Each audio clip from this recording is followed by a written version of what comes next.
अगर आपको बोला जाए कि आप 2,000-3,000 रुपये मंथली इन्वेस्ट करके करोड़ों रुपए का रिटर्न जनरेट कर सकते हो, वो भी एसआईपी के थ्रू, तो क्या आप विश्वास करोगे? शायद नहीं, शायद हाँ।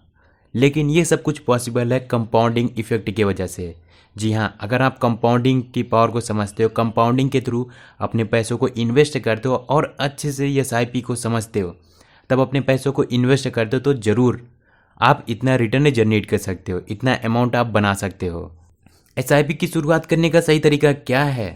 क्या म्यूचुअल फंड में एसआईपी करना चाहिए, या फिर इंडेक्स फंड में एसआईपी करना चाहिए, या फिर स्टॉक में करना चाहिए? आपके आसपास के बहुत सारे लोगों से आप टिप्स लेते होगे, आपके दोस्त होंगे, उनसे आप पूछते होगे कि एसआईपी कहाँ से शुरुआत करनी चाहिए।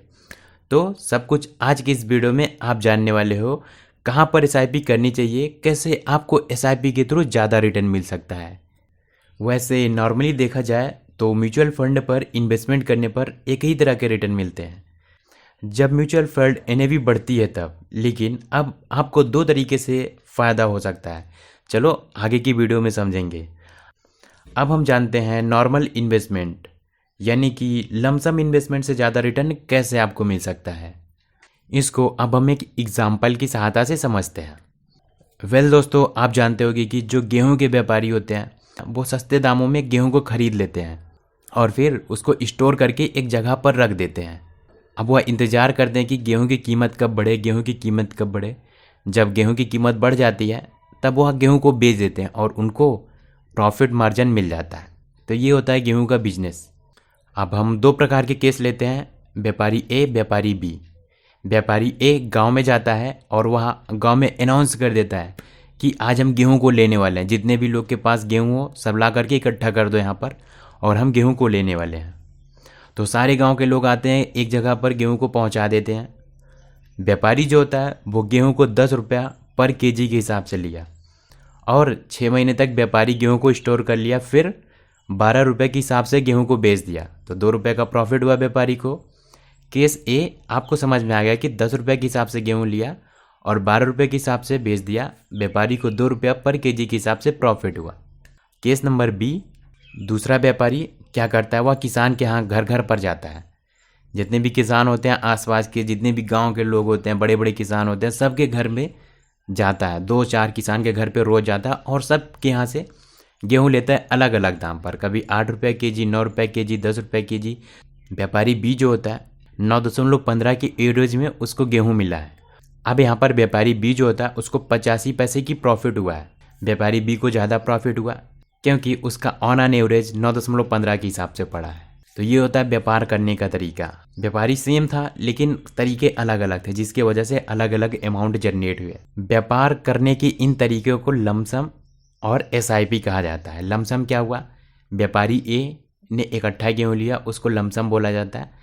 व्यापारी बी जो थोड़ा थोड़ा करके सबसे यहाँ जा करके कम ज़्यादा के रेट पर गेहूँ लिया, जिसे हम एसआईपी बोलते हैं। तो ये आपका यहाँ पर क्लियर है।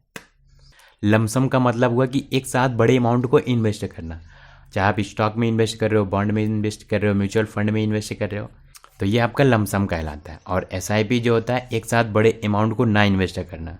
अब एसआईपी क्या होती है, एसआईपी में हम एक साथ बड़े अमाउंट को नहीं लेते हैं, थोड़ा थोड़ा करके इन्वेस्ट करते हैं। हर तरीके की मार्केट में इन्वेस्ट की जाती है। फॉर एग्जांपल म्यूचुअल फंड में 100 रुपये इन्वेस्टेड है। अब एनएबी कभी बढ़ती है तो कभी घटती है। एनएबी अगर हो गई 101 रुपया तो इन्वेस्ट हो जाएगा 101 रुपया, और अगर एनएबी की कीमत कम हो गई 98 हो गई तो उतने रुपए में ही इन्वेस्ट हो जाएगा। तो ये होता है एसआईपी की प्रॉफिट। आपको रिटर्न कम ज़्यादा करके अच्छा रिटर्न मिल जाएगा। लेकिन अगर आप लमसम वाले में जाते हो जहाँ पर एक साथ अमाउंट इन्वेस्ट हो रहा है, वहाँ पर बहुत ज़्यादा रिस्क होता है। तो एसआईपी बहुत सिंपल है, बहुत आसानी तरीके से होता है। लेकिन अगर आप लमसम में जाते हो तो आपको हमेशा देखना पड़ता है, बहुत रिस्पॉन्सिबिलिटी होती है। जो लमसम होता है वहाँ पर एक साथ बड़ा अमाउंट इन्वेस्ट होता है, इसलिए वहाँ पर आपको देखना पड़ता है ग्राफ कैसे जा रहा है कैसे नहीं जा रहा है, आपको अच्छे से रिसर्च करना पड़ता है। लेकिन एसआईपी में आपको ऐसा बिल्कुल भी नहीं करना पड़ता। हमने बताया था कि एसआईपी में इन्वेस्टमेंट करने के 2 फायदे होते हैं। हाँ, लोग क्या समझते हैं कि एसआईपी केवल म्यूचुअल फंड या फिर इंडेक्स फंड के लिए ही होती है। कुछ समय पहले तक तो ठीक था क्योंकि तब ऑनलाइन का टाइम नहीं था, लेकिन अब सब कुछ ऑनलाइन हो चुका है। तो फ़ायदा यहाँ पर हम जैसे आम इंसान को भी होता है। आप यूएस स्टॉक में इन्वेस्ट कर सकते हो, जैसे कि गूगल हुआ, फेसबुक हुआ, एप्पल हुआ, अमेजोन हुआ, नेटफ्लिक्स हुआ। इनको आप यूज़ करते हो लेकिन इन्वेस्ट नहीं करते हो। जिस कंपनी को हम यूज़ करते हो उसमें इन्वेस्ट नहीं करते। और इन्वेस्टमेंट का यही नियम होता है, जिस चीज़ों को हम यूज़ कर रहे हैं वहाँ पर इन्वेस्टमेंट ज़रूर करना चाहिए। तो यहाँ पर हम इन्वेस्ट नहीं करते हैं, लेकिन अब हम कर सकते हैं। सबसे अच्छा तरीका होता है आप SIP स्टार्ट कर सकते हो यूएस स्टॉक में भी। 15 साल पहले एप्पल इन्वेस्टमेंट $5 के हिसाब से था, लेकिन अब उस डॉलर की कीमत $143 हो गया है। तो बहुत बड़ा रिटर्न यहाँ से जनरेट हो सकता था। रिटर्न कैपिटल देखा जाए तो 25% का रिटर्न मिलता था, लेकिन 29.47% का रिटर्न मिलेगा, क्योंकि आप इंडियन हो। इंडियन का जो रुपया होता है वो डॉलर से इंडियन में आते आते बढ़ जाता है, इसलिए आपको यहाँ पर ज़्यादा रिटर्न मिलता है। चलो कुछ समझते हैं। मानो कि आप यूएस की टॉप कंपनीज़ की पोर्टफोलियो को बनाते हो, जैसे कि गूगल हुआ, फेसबुक हुआ, एप्पल हुआ, अमेजोन हुआ, नेटफ्लिक्स हुआ। आप स्क्रीन पर देख सकते हो 15 सालों का क्या रिटर्न है, क्या एवरेज आता है। आप इस लिस्ट में देख सकते हो 15 सालों का रिटर्न क्या आता है। एवरेज देखा जाए तो 25% के आसपास ज़रूर आएगा। अगर आप प्लान करते हो अगले 30 सालों तक इन्वेस्टमेंट करने का, 25% नहीं, फिर भी हम मान के चलते हैं 25% नहीं मिलेगा तो 12% तो कहीं नहीं गया है।